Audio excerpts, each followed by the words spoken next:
guess you're already doing it. Okay. This story can be, the title could be,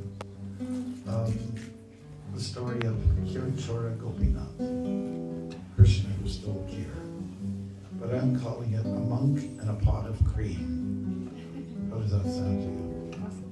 All right. Madhavendra was a holy man, definitely not a regular layman. He carried the title of Brahmin. Perhaps he could be called a shaman. For when he reached a sacred hill, he felt a very tingling thrill. A trance had overtaken him, a genuine shaking in every limb. After a bath by the lake, he went to take a break. Beneath a tree, he went to rest, somewhere near a high bird's nest. Hey, that was very A young boy suddenly turned up and woke the monk somewhat. He brought him something hot. It was milk in a rustic clay pot. I brought you something you need, something to drink, not to feed. Did I catch you during meditation? Surely no form of intoxication. Impressed with what the boy did give, he asked his name. Where does he live? The boy said he helps Dad with cows, but that he had to go right now. Madhavendra relished this organic milk so, and wondered if the boy would again show. He caught up on sleep and dreamt of the boy who seemed heaven sent. The boy took him to a bush in the jungle. To get there was a major struggle. I am buried here, but I'm alive. It's a wonder that I still survive. Please get me out of this despair and place me on the hill over there. My name is simple. It's Gopal. Some say Krishna when they call. Madhavendra believed in the dream, went to the village to build up a team. They chopped through bush, dug the ground. It was very interesting what they found. It was an exact replica of the boy. Naturally, it gave them so much joy. From here, they placed him on the hill, cleansed him as he remained still. People from all around came to see how lifelike a statue could be. A festival was held with the very best food. It overall changed the town's attitude. It's hard to comprehend the bigger plan. Madhavendra had become a busy man. On a restful night came a new dream. Gopal spoke about a challenge and scheme. I become hot and full of sweat. You know what it's like getting all wet. I can get relief with pulp of sandalwood. Smeared on me will be cool and good. Madhavendra had the ambition to go far south where such trees do grow. And on the way, he came to a town, the name Remuna, which had renown.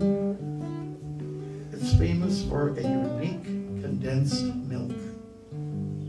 Kir for a deity, it's sweet, smooth like silk. Madhavendra thought to have a taste and duplicate the prep for the one he's embraced. He was shy to ask for a sample indeed, not wanting to come across cross with greed. It was the deity who perceived the monk's wish and stole for him a pot of the cream dish. Popularity followed him everywhere. Privacy was something he could not share. Fame spread like absolute wildfire. Self-attention was not his desire. After much travel, he secured sandalwood. From Puri, he carried the load as best he could. This burden of love was keeping him alive. On the return to Ramuna, he did arrive. When once again in dream state, Gopal spoke, "Please spear sandalwood on the local bloke. That deity and I are one, cut from the same cloth. The only difference is his name, Gopinath." Madhavendra was actually very poor, but rich in seeing a world of grandeur. His view of God, a little boy with charm, wanting a home, wanting something cool, some cream, no harm. Hare Krishna.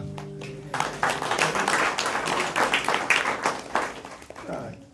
Isn't that nice with the guitar? It's like Kira itself. Hare Krishna. I guess we could chant Jai Radha Madhava with your guitar.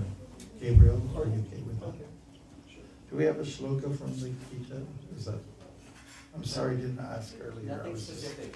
I was trying to get this ready. All right. Jaya Radha Madhava Kunja Bihari.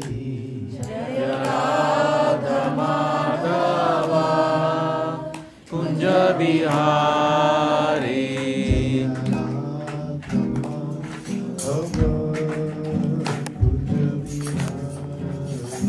Jaya Radha Madhava Kunja Bihari. Gopijana Vallabha Giravaradhari. Gopijana Vallabha Giravaradhari.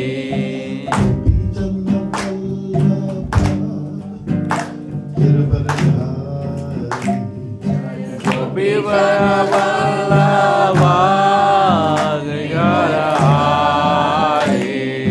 Yashodanandana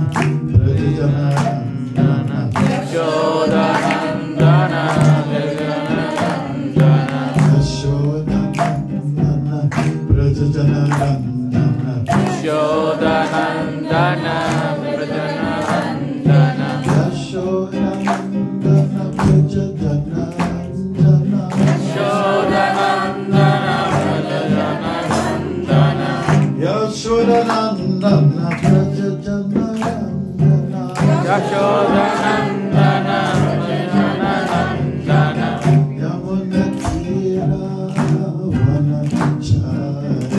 Yamuna Tira Vanachari. Yamuna Tira Vanachari. Yamuna Tira Vanachari. Jaya Radha Madhava Kunja Bihari. Jaya Radha Madhava Kunja Bihari. Jaya Radha Madhava Kunja Bihari. Jaya Radha Madhava Kunja Bihari. Gopijana Vallabha Giravaradhari. Gopijana Vallabha Giravaradhari. Gopijana Vallabha Giravaradhari. Gopijana Vallabha Giravaradhari. Yashodanandana Brajanandana Yashodanandana Brajanandana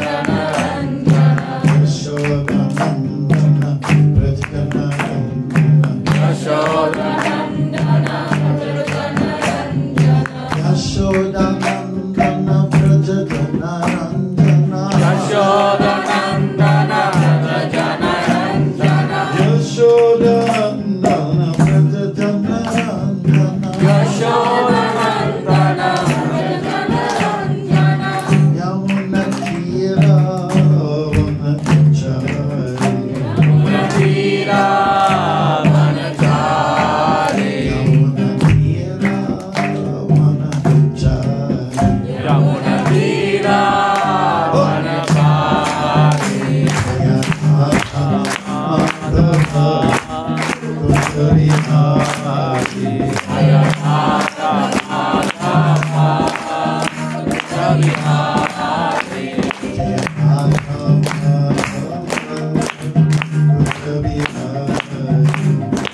Radha Madhava Kunja Bihari.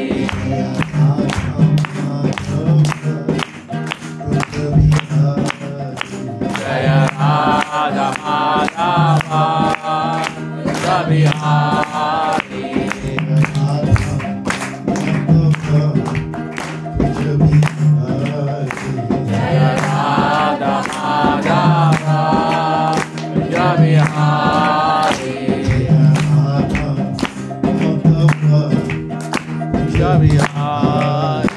Jaya Radha Madhava Kunja Bihari. Kunja Bihari. Jaya Radha Madhava Kunja Bihari. Shri Radha Madhava Ki Jai. Jai. Om Namo Bhagavate Vasudevaya. Om Namo Bhagavate Vasudevaya. Om Namo Bhagavate Vasudevaya. Om Namo Bhagavate Vasudevaya. Om Namo Bhagavate Vasudevaya. Om Namo Bhagavate Vasudevaya. Om Jnanatimirandasya Jnanam Jana Shalakaya Chakshurmilitam Yena Ajyovish Tasmai Shri Gurave Namaha.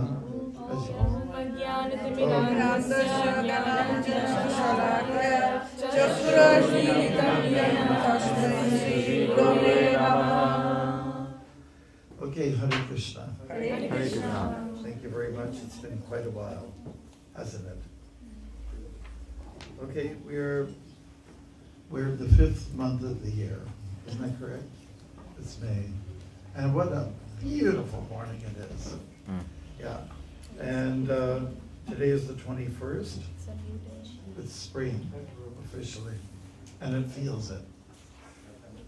So what we can actually do is look at chapter 5 from Bhagavad Gita. It's called Karma Yoga, Action in Krishna Consciousness. It's text 2081. Yeah? So the books are going around, and I guess we could follow.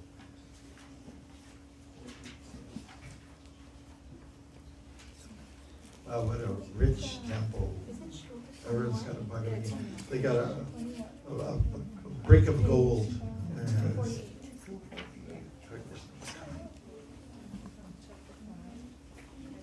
521. I believe it's on page 248. Is that correct? Yes.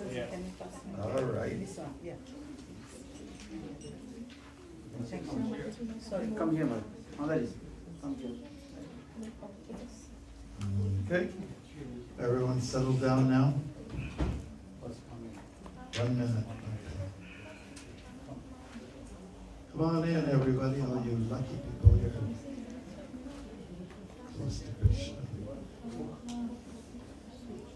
Maybe you can ask some of the guys here to come a little closer, make some room for the people who got stuck in traffic.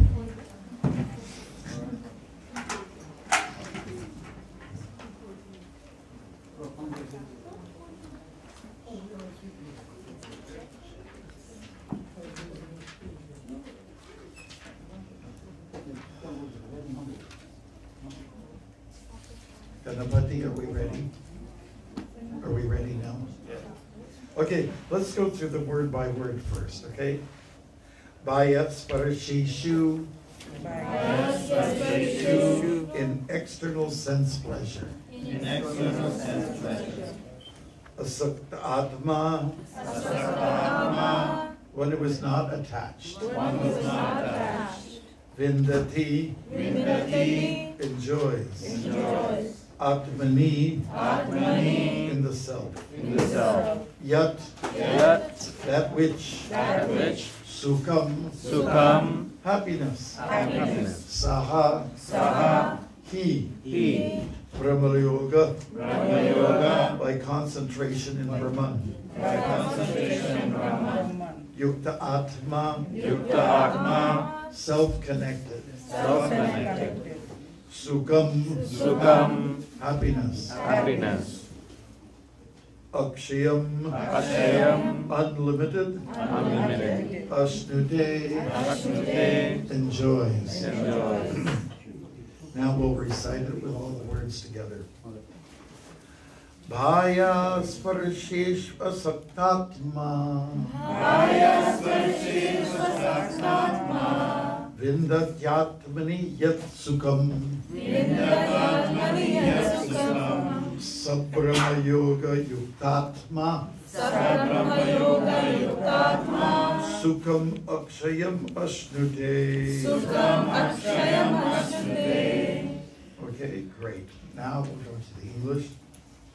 Such a liberated person Such A liberated person is not attracted is not attracted to material sense pleasure, to material sense pleasure, but is always in trance, but is always in trance, enjoying the pleasure within. enjoying the pleasure within. In this way, In this way, the self-realized person enjoys the self-realized person enjoys unlimited happiness, unlimited happiness, where he concentrates on the Supreme. for he concentrates on the Supreme. Okay. Purport by His Divine Grace A.C. Bhaktimarga Swami Prabhupada. Purport, here it is. Shri Yamunacharya, a great devotee in Krishna consciousness, said, Yad avadi mama chita Krishna padavate navanava rasa tamanyam udyatam ratum asit tad avadi badanara sangame smaryamane bhavati mukha vikara shushtu nishtavinancha. Since I have been engaged in the transcendental loving service of Krishna, realizing every new pleasure in him, whenever I think of sex pleasure, I spit at the thought, and my lips curl with distaste. A person in Brahma Yoga or Krishna consciousness is so absorbed in the loving service of the Lord that he loses his taste for material sense pleasure altogether. The highest pleasure in terms of matter is sex pleasure. The whole world is moving under its spell, and a materialist cannot work at all without this motivation. But a person engaged in Krishna consciousness can work with greater vigor without sex pleasure, which he avoids. That is the test in spiritual realization. Spiritual realization and sex pleasure go ill together. A Krishna conscious person is not attracted to any kind of sense pleasure due to his being a liberated soul. Hare Krishna. So, thank you very much for following along. And I think what I'd like to do is just stick to the theme of Madhavendra Puri, who was a great devotee of Krishna. So we're looking at something over 500 years ago, somewhere in what would be the 15th century. And Madhavendra Puri was a great soul in our lineage, in our parampara, or in our teachings of Krishna consciousness. And he would experience from time to time ecstasies, because that's mentioned here. Your ecstasies are elements of bhava. Has anybody ever felt really good at a particular point in time? Really exhilarated, maybe even at a party, where things get a little deranged. I remember when I joined the temple, we were on Gerrard Street, 187. It was a house. We rented it. We didn't own it. And we're talking about downtown, just very close to Ryerson University, which has another name now. A very unromantic sounding metro, this something, something, something. Very uncreative. But anyway. Devotees were Our Sunday love feasts were amazing. We call them love feast. And we'd have, how many people came? Maybe double this amount, but we were in a small room. Can you imagine? Talk about sweating, you know. And in the summertime, I remember my sister, who was just 1.5 years younger to me, she came to visit. What's John doing? What's he involved in? Right? So she came, and it was on a summer day, and a Sunday love feast, and everyone was cooking it up, not just with the food, but with the kirtan, and jumping up and down. And I asked my sister, "What do you think?" She said, "Well, everyone's getting really excited." So we had one boy, I think his name was Miles, and he was with us for a few months. And there was a lot of, one devotee, his name was Isckon, and he was from Jamaica. He was a tall, strong, black dude. Nice, everybody loved him. And he was assigned to make the nectar. That meant the fruit juices. And the head cook said, you just put 5 cups of sugar in there, mixed with the yogurt, mixed with the bananas, mixed with the orange, and all this kind of stuff. So his idea, I mean, it was just a mistake. 5 cups. It was like a 4-cup container. So 4 times 5, yeah, 20 cups of sugar went in there. So our Bhakta, Miles, he got so intoxicated. He was just sprawled out over the washer and the dryer. And he could hardly move. Okay, it was just an innocent mistake. But, you know, when people have some kind of substance, they can be a little bit high, and it's usually pretty damaging, you know, whether it's alcohol or some other kind of intoxicant, toxic situation. Well, some devotees who are very, very pure in their consciousness, they can also have some experience of high. And this is what Madhavendra Puri did. He was the first person in our disciplic succession who demonstrated ecstasies. So he went to visit Govardhan Hill, and after touching the hill and giving it all its praise, he was having ecstasies, ecstatic symptoms, as we say. You know? And then he took a bath, and we just read. He went under the tree, and then he fell asleep, and he saw this young boy. And on a regular basis, he was having these experiences of symptoms of joy. Like, did you note in there, it's sukham. Sukham is the word that's repeated twice in this shloka. Happiness. It's generally understood that the more spiritual you become, the more happy you will be. Like Prabhupada coined that term, chant and be happy. Don't we get happy when we chant? Yeah. Do you get happy during kirtan? Yes. Do you get happy during bhajan? Yeah. Sometimes there's other emotions that come out of bhajans, you know. It's a different thing. And do you get happy when chanting japa? Is a trick question. Yeah?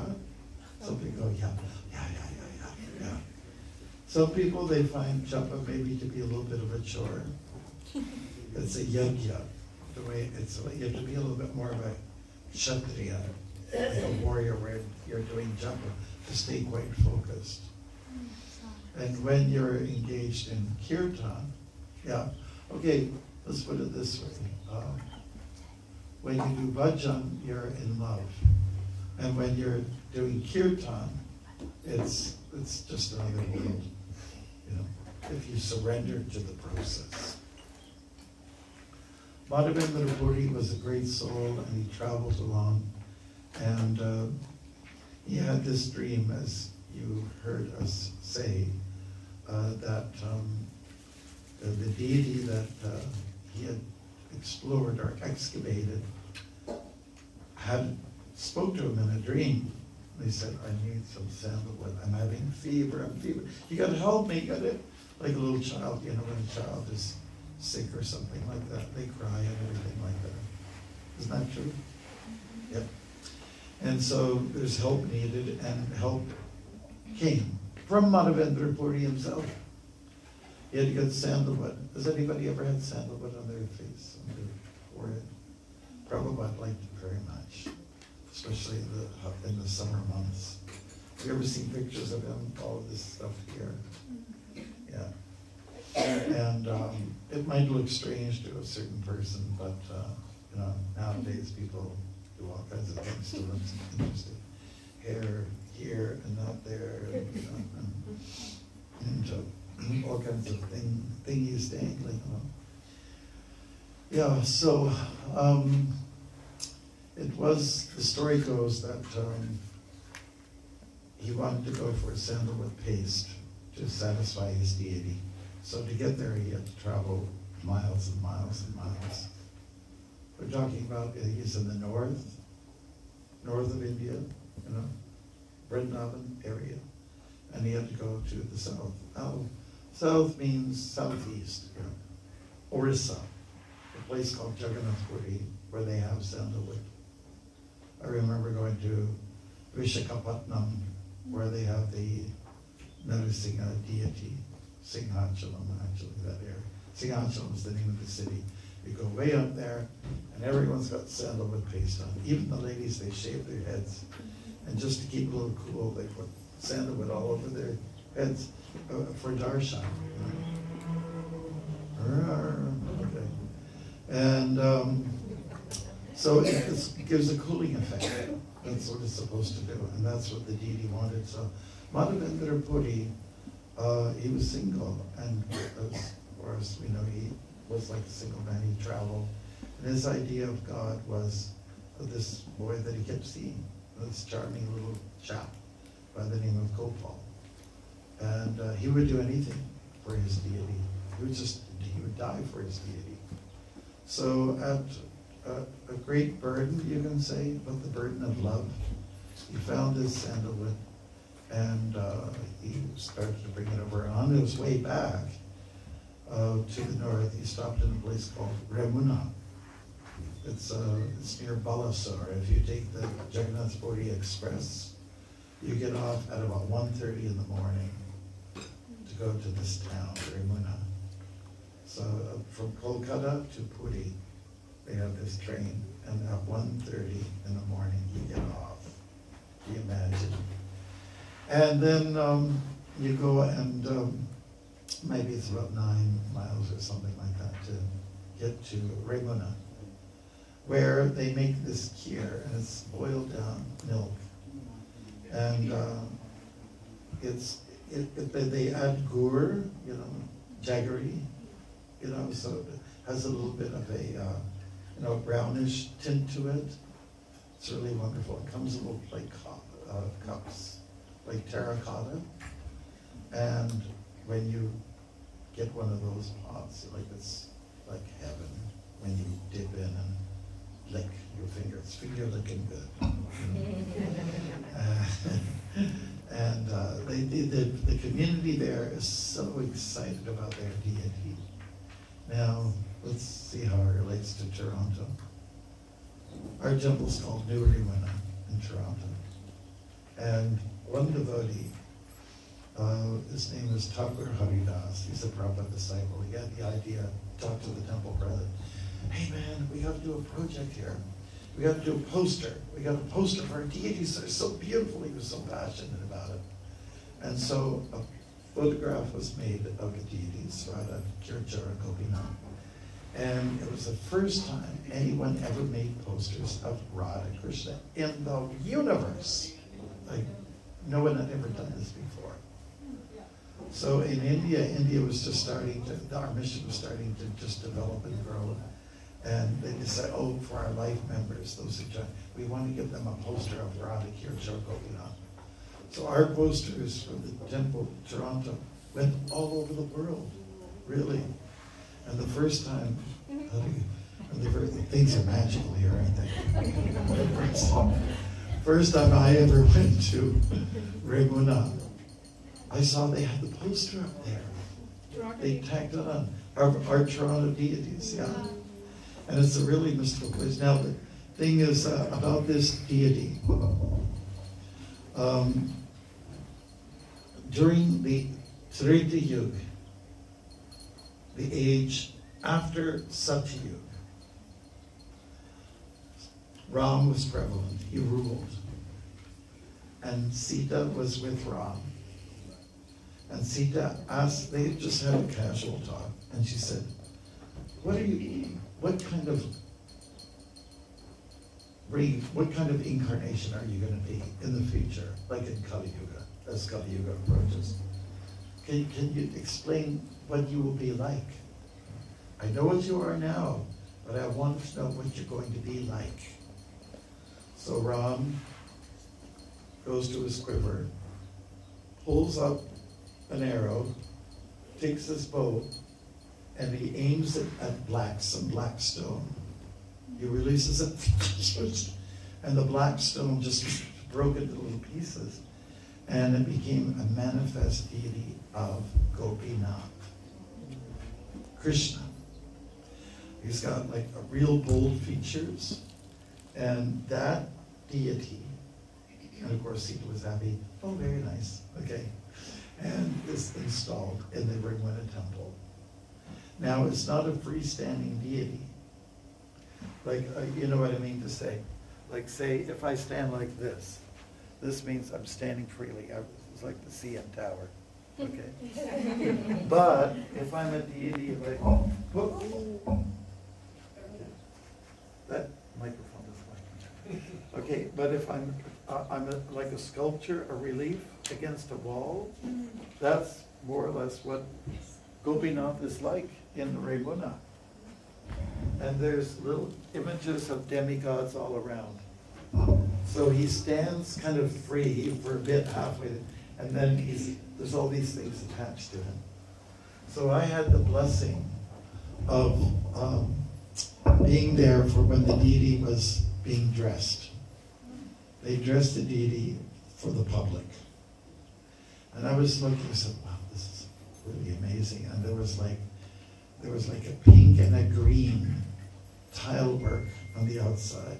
So those are the same colors as we have at our temple in Toronto, you know, the peacocks and all that, the green and the pink. It says, wow, look at all these coincidences.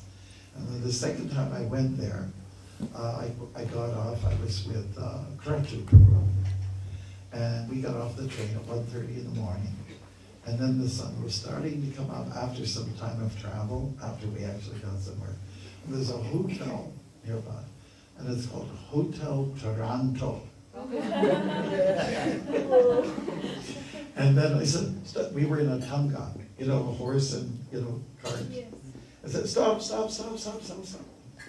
And I went in and I saw the guys at the lobby. Now, please, I don't want a room. I don't want a room here. I just want to know, because they spelled it a little different. Toronto. What does it mean? Are you talking about the city, Toronto, in Canada? And of course they go, yes. Because of course a lot of people go, yes, you know, for everything, right? So I personally just want to believe it's a coincidence or it's Krishna's mercy, divine intervention. I wanted really to believe it. This is Toronto, and it's a Kircho Gopinath, everything. It all matches. It's all the same. So even Ontario, you know, and Orissa, you know, they start with the same letter. So I was just trying to put all these things together. So it was very nice. And indeed, I had taken on my first visit some of this gear, and I remember the story so well from the Chaitanya Charitamrita Madhya Lila, where it describes the pure devotional service of Madhavendra Puri. So after today, I give you an assignment. Read that in your Chaitanya Charitamrita. Read the story, Madhya Lila, the devotional service of Madhavendra Puri. It's beautiful. And when you do read about it, you fall in love with him. So the thing is that he had this very strong attachment for this little boy Gopal who came to him, and he realized after some time, wait a minute, that's just not an ordinary kid.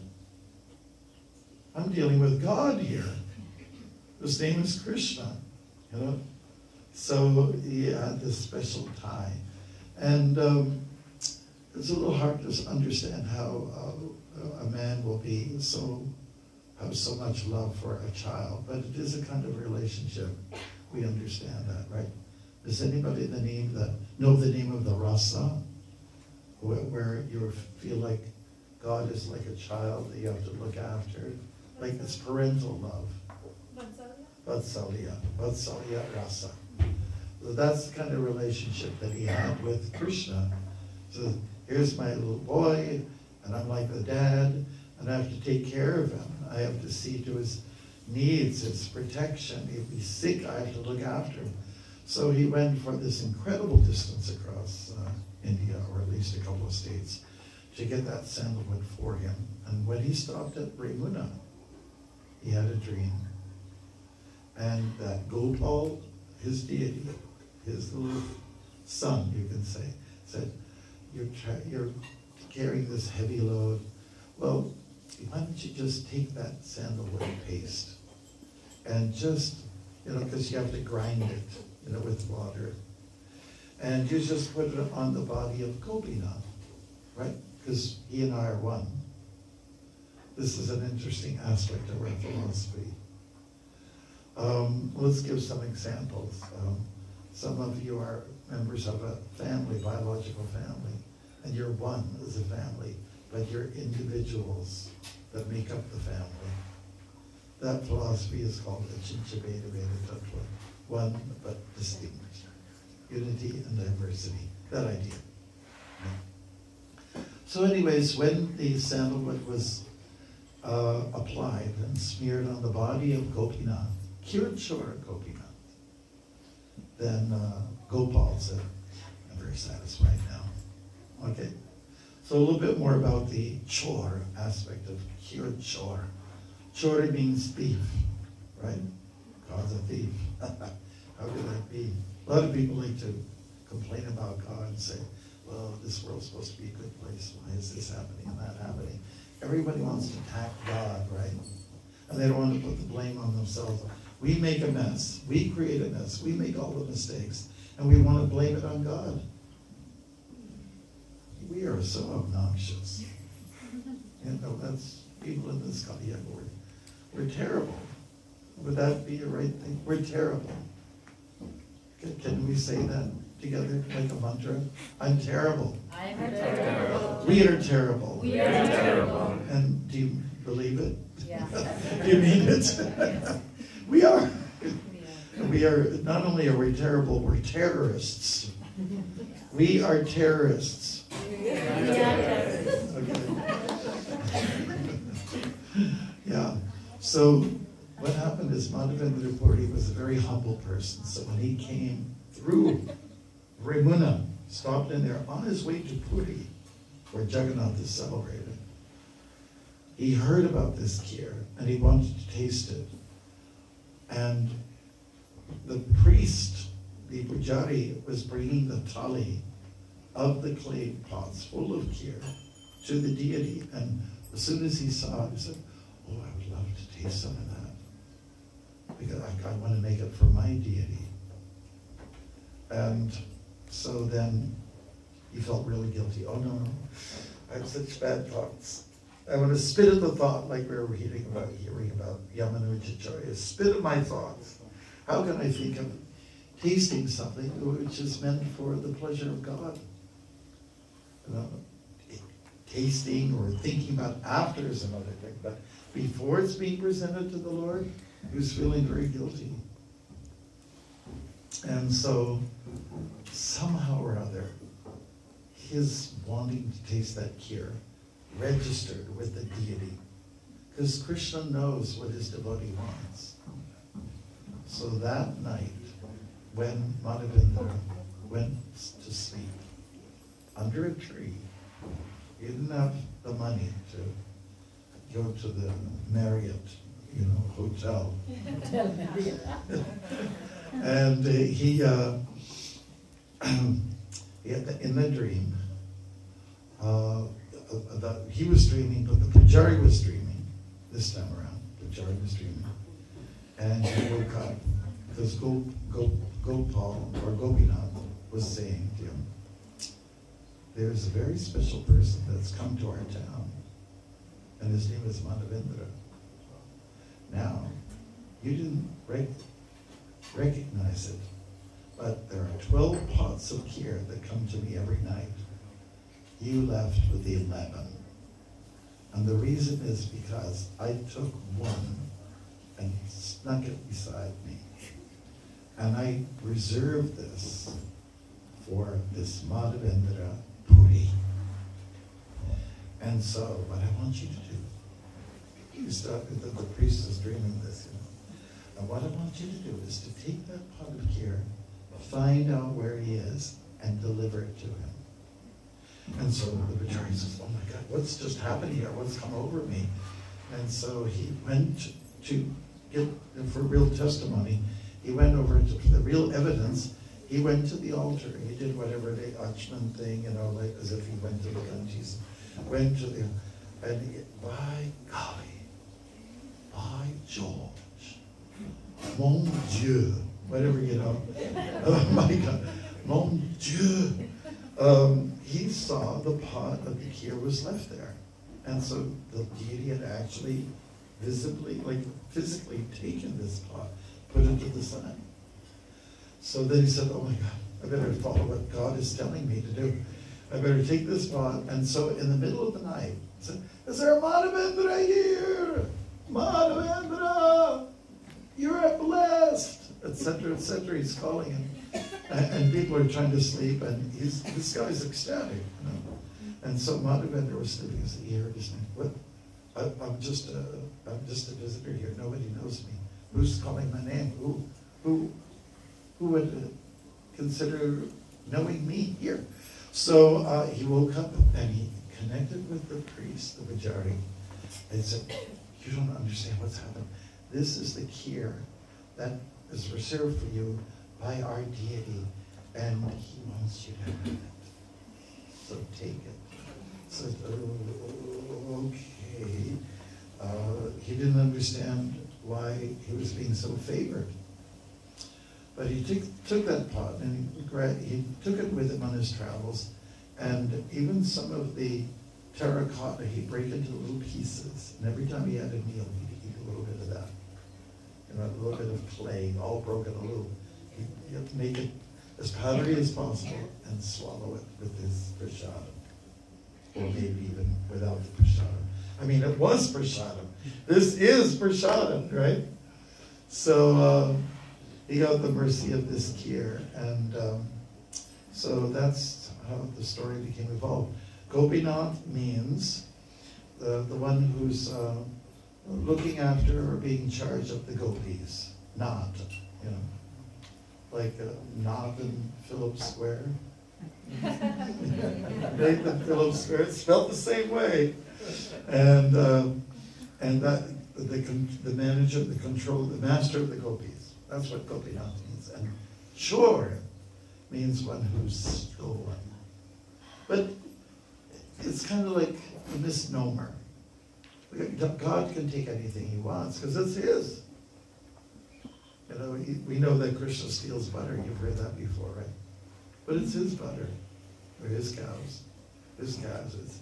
It's his land. He owns it all. He owns everything. Even Elon Musk. He knows everything. It's his. Everything belongs to God. So, to use that term, chor, makam chor, for instance, it's a little bit misleading. Just like we hear that Rukmini, Krishna kidnapped Rukmini, but it wasn't really like that. They eloped. Meaning that it was her idea. She heard about Krishna. That's the guy I want to marry. She never even saw him, never even saw a picture of him in a glossy magazine. They didn't have those in those days. She says, I just want to marry that guy. That's it. You know? And she was very anxious because family wanted her to marry someone else. She said, I don't want that. God, I just want. So she wrote a letter, Krishna, I heard about you, and you got to get me. You got to save me, right? And she was locked in, because she was a princess, locked into Kshatriya, dealings, which is, it's very structured, and you got to satisfy the elders and do everything like that. But she went to do something a little bit out of the box and said, you got to kidnap me. It's really it's an emergency situation. You got to get me now. So Krishna liked the idea. Okay, great. So he came to the kingdom where Rukmini is found, and he came and basically sort of grabbed her, and then put her on the chariot that he came on, and then she took the reins of the horses, while he was going with his, arrows, and she, yeah! So it was totally consensual. It was not that she was taken by force. So to say that she was kidnapped by Krishna is also a little misleading. You understand what we're saying here? So when we say that Krishna's stealing Makhan or the Kir, it's also a little bit misleading, because it's his, and after all, he gets it every day anyway. So it's not that he's deprived. He gets it all the time. Jagannath gets 56 offerings of food every day at his temple in Puri. 56! Like, he's quite demanding, right? Can you imagine if your kids were, Mom, I'm going to eat 56 times of the day, and I'm going to open that fridge 56 times, or I'm going to throw a tantrum. Okay? You can imagine. So, he's free to do that. And the Lord can eat unlimitedly. We know that Krishna has a weak spot for dairy products. That's a fact. And so this is one of those cases where it is very true in the story of Kirachora Gopinath.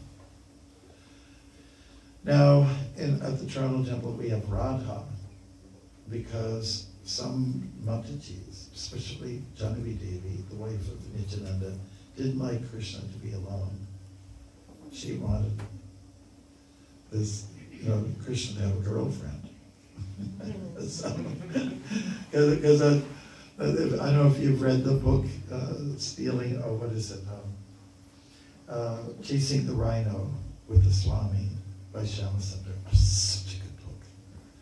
And when he's an American devotee and he heard from Prabhupada, got trained personally by him, and he was trying to understand, what is Krishna? Okay, I get it. Krishna speaks the Bhagavad Gita. It's God. He's the creator, all that stuff, destroyer, blah, blah, blah. But then Radha, he saw the deity of Radha. He said, what was she? And he kind of figured it out. She is God's girlfriend. And that's what it is. So we have Radha, Kirachora, and Gopinath. Now, one day, down the road, this community is going to have some nice deities, set of deities. And we're going to look after them. And we're going to have a nice place. I can see it. I should dream about it. A nice place in Scarborough, where it's big, lots of space for Sunday school, a place where many people can come and fit in. We can have a restaurant attached to it. I'm just giving you my wish list, which I think is Prabhupada's wish. A restaurant and a place where we can have Sunday school and a lot of green space if it's possible, where our kids can play, especially in the summer, and in the winter throw snow at each other. The good old Canadian stuff. All that kind of thing. That's what we need, right? So it was Prabhupada's wish to expand. But one nice thing I want to say, I don't want to forget saying this about Madhavendra Puri. He seemed to be quite an organizer, good organizer. He was a motivator. When they discovered the deity Gopal and installed him on the hill, Govardhan Hill, then he arranged for regular puja by Brahmins, so that he accomplished. Then, when he went to Ramuna, he also arranged for priests there to make sure that the chandan, the sandalwood, is placed on his body, smeared on his body on a regular basis. So, just think about it a little bit, when he first got the news in a dream, just in a dream, he's convincing people, I had a dream, and God, there's a murti, in the ground, in the jungle, and we have to get him out, and I need some help. Oh, help, people volunteered like anything. Of course, there was a time when, like say, non-Vaishnava or non-Vedic people invaded India, and they would come in and break all the deities, So when pujaris or Brahmins felt that they're coming, they would take the deity off the altar and put them in a tree, they put him in the ground, and hopefully, everything's settled down. They'll come a little bit later on. So that's the story of Gopal, who was buried inside, and so was rescued by his devotee. Now, does God need rescuing? Not really. But Krishna, as we know him, he always arranges opportunities for us to do some service for him. There's nothing more pleasing than service. Krishna's pleased with service to him, and we are pleased, somewhat pleased to get service. Yeah, both ways. Reciprocal. Krishna loves to receive service, and we love to get some reciprocation. Thank you very much, Krishna. Thank you for providing me with the kheer that you stole long ago. So that's a little bit about the story, and we tried to hook it up here with today's shloka. It's the principle of karma is discussed here, and of course Prabhupada explains it's supposed to be the highest pleasure in this world. But when it comes to spiritual activities, nothing matches that in terms of happiness. Sukham. Hare Krishna. In fact, Krishna states in the Gita that Susukham kartum avyayam. There's no greater joy than, let's say, putting this philosophy, this culture into practice. We don't just think about it, we do it. We do service. And so the best way to please Krishna is serve his devotees. Take care of each other. Right? Who are devotees? Everyone that's here. What about outside? They're also devotees. We have to be broad-minded. Everyone's a devotee inside. There's a spark of life there. So, really think the big picture is just that. Everyone is devotional inside. It may not be revealed at the moment, but deep down inside, in the core, there's bhakti, there's prema, there's love. So thank you very much for listening. Hare Krishna.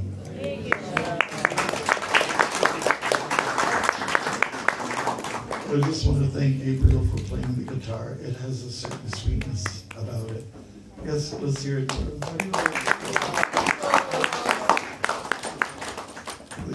You can go, anybody plays guitar.